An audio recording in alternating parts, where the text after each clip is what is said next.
এখন বাজছে ওই সকাল 10টা মতো। আমি এবার যাব স্নান করতে, কিন্তু তার আগে চলো তোমাদের দেখাই বাইরে কিন্তু আরতি হচ্ছে সেইটা। আর আমাদের বাড়ির পুজোয় আর কি আমরা বেশ আনন্দ করি সবাই মিলে।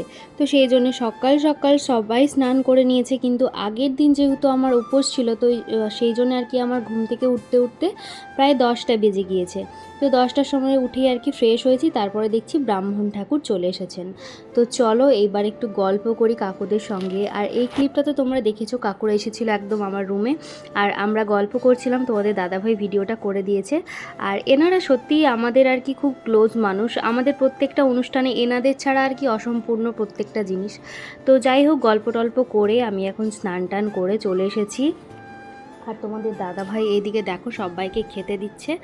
আর আর সবাই খাচ্ছেও, আমাকে বলছে সবাই খেতে, কিন্তু আমি তো তোমাদেরকে আগে একটা ভিডিওতেই শেয়ার করেছি যেহেতু তোমাদের দাদাভাই আর কি আগের দিন আমাকে ছাড়া খায়নি, তাই আজকে আমি পণ নিয়েছি যতক্ষণ না ও খাবার খাবে ততক্ষণ আমিও খাবো না। আর তোমাদের দাদাভাই সবাইকে যখন খেতে দিচ্ছে আমি লুকিয়ে লুকিয়ে শুধুমাত্র ওকেই দেখছি। আর তোমাদের দাদাভাই আর চোখে চোখে যখন দেখছে সবাই আমাকে টিটকিরি করছে যে আচ্ছা এত ভালোবাসা।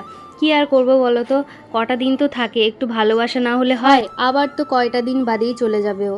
এত পরিমাণে কষ্ট হচ্ছে এটা ভাবলেই, কিন্তু তাও মনের মধ্যে এই কথাটা আসতেই দিচ্ছি না, তাও মাঝের মধ্যে চলে আসছে যে হাতে গোনা আর কটা দিন, তারপরেই আমার বরটা চলে যাবে।